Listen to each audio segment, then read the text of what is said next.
Hello everyone, welcome back to Future Plus Academy. Yes, this is Sudharma. ഇനി 6 മാസം കൊണ്ട് SSLC+2 കൂടാതെ ഇന്ത്യയിലെ ഏറ്റവും മികച്ച യൂണിവേഴ്സിറ്റികളിൽ നിന്നും UG, PG എന്നീ കോഴ്സുകൾ ചെയ്യാം. കേരളത്തിലെ ആദ്യത്തെ ഡിസ്റ്റൻസ് ലേണിംഗ് ആപ്പായ ഫ്യൂച്ചർ പ്ലസ് അക്കാഡമിക്കൊപ്പം ഇഗ്നോ യൂണിവേഴ്സിറ്റിയിൽ അഡ്മിഷൻ എടുക്കാൻ ആഗ്രഹിക്കുന്ന ഒരുപാട് വിദ്യാർത്ഥികൾ ഇപ്പോൾ ചോദിക്കുന്ന ഒരു പ്രധാന ചോദ്യമുണ്ട്. എന്താണെന്നല്ലേ, ABCID, അതായത് academic bank of credits ID, അത് അഡ്മിഷൻ സമയത്ത് നിർബന്ധമാണോ എന്ന്. ശരിക്കും പറഞ്ഞാൽ സോഷ്യൽ മീഡിയയിലും യൂട്യൂബിലൊക്കെ ഇതിനെക്കുറിച്ചിട്ട് പലവിധ വിവരങ്ങളാണ് നമുക്കിടയിൽ പ്രചരിക്കുന്നത് അല്ലേ. അതുകൊണ്ട് ഈ വീഡിയോയിൽ ഇഗ്നോ അഡ്മിഷനുമായി ബന്ധപ്പെട്ട ABCIDയുടെ യഥാർത്ഥ സ്ഥിതി എന്താണെന്ന് നമുക്ക് വ്യക്തമായിട്ട് മനസ്സിലാക്കാം. അപ്പോൾ ആദ്യം നമ്മൾ മനസ്സിലാക്കേണ്ടത് എന്താണ് ABCID.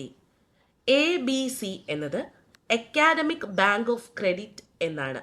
ആക്ച്വലി ഇത് ഇന്ത്യൻ സർക്കാരിൻ്റെ നാഷണൽ എഡ്യൂക്കേഷൻ പോളിസി, അതായത് NEP 2020 ഭാഗമായിട്ടുള്ള ഒരു സംവിധാനമാണ്. വിദ്യാർത്ഥികൾ വിവിധ അംഗീകൃത സ്ഥാപനങ്ങളിൽ നിന്ന് നേടുന്ന അക്കാദമിക് ക്രെഡിറ്റുകൾ അത് ഡിജിറ്റലായിട്ട് സൂക്ഷിക്കാനും ആവശ്യമായപ്പോൾ ക്രെഡിറ്റ് ട്രാൻസ്ഫർ ചെയ്യാനും സഹായിക്കുന്ന സംവിധാനമാണ് ഇത്. ABCID സാധാരണ ഒരു ഡിജിറ്റൽ ലോക്കർ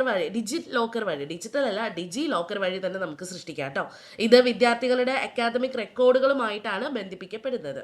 അപ്പോൾ ഇനിയിപ്പോൾ അടുത്ത പ്രധാനപ്പെട്ട ഒരു ക്വസ്റ്റ്യൻ, ഇഗ്നോ അഡ്മിഷന് ABCID നിർബന്ധമാണോ? ഇത് പലപ്പോഴും ചോദിക്കുന്ന ഒരു ചോദ്യമാണ് അല്ലേ. നിലവിലെ സാഹചര്യത്തിൽ ഇഗ്നുവിൽ അപേക്ഷ സമർപ്പിക്കുമ്പോൾ പല പ്രോഗ്രാമുകൾക്കും ABCID നൽകാൻ ആവശ്യപ്പെടാറുണ്ട്.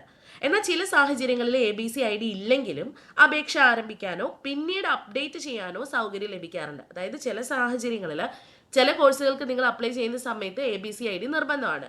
മറ്റു ചില കോഴ്സുകളിൽ നിങ്ങൾക്ക് അപേക്ഷിക്കുന്ന സമയത്ത് ABCID വേണ്ടി വരില്ല, പക്ഷേ അപേക്ഷയ്ക്ക് ശേഷം നിങ്ങൾക്ക് പിന്നീട് അത് അപ്ഡേറ്റ് ചെയ്യാവുന്നതാണ്.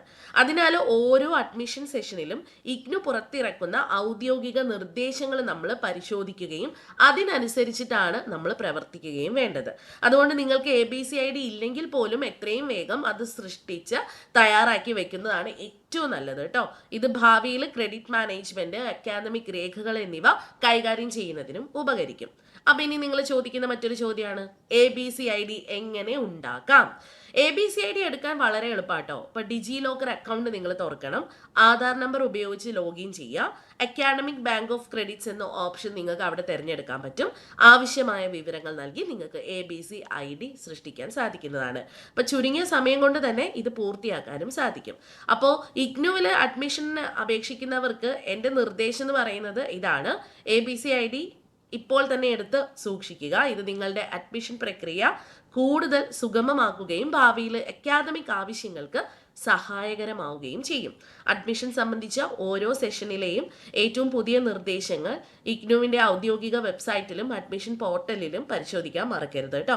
അപ്പോൾ ഇത്തരം വിദ്യാഭ്യാസ അപ്ഡേറ്റുകൾ സ്ഥിരമായി ലഭിക്കാൻ നമ്മുടെ വീഡിയോ ലൈക്ക് ചെയ്യുകയും ചാനൽ സബ്സ്ക്രൈബ് ചെയ്യുകയും ചെയ്യുക. ഇഗ്നു യൂണിവേഴ്സിറ്റി പ്രൊവൈഡ് ചെയ്യുന്ന വിവിധ കോഴ്സുകളുടെ ക്ലാസ്സുകൾ ഫ്യൂച്ചർ പ്ലസ് അക്കാദമി നിങ്ങൾക്ക് നൽകുന്നുണ്ട്. അപ്പോൾ ഫ്യൂച്ചർ പ്ലസ് അക്കാദമിയെ കോൺടാക്ട് ചെയ്താൽ കുറച്ചുകൂടി ഡീറ്റെയിൽഡ് ആയിട്ടുള്ള വിവരങ്ങൾ നിങ്ങൾക്ക് ലഭിക്കും. Okay, so number comment box il kodutittundu. For more updates you can follow our channel. Thank you so much everyone.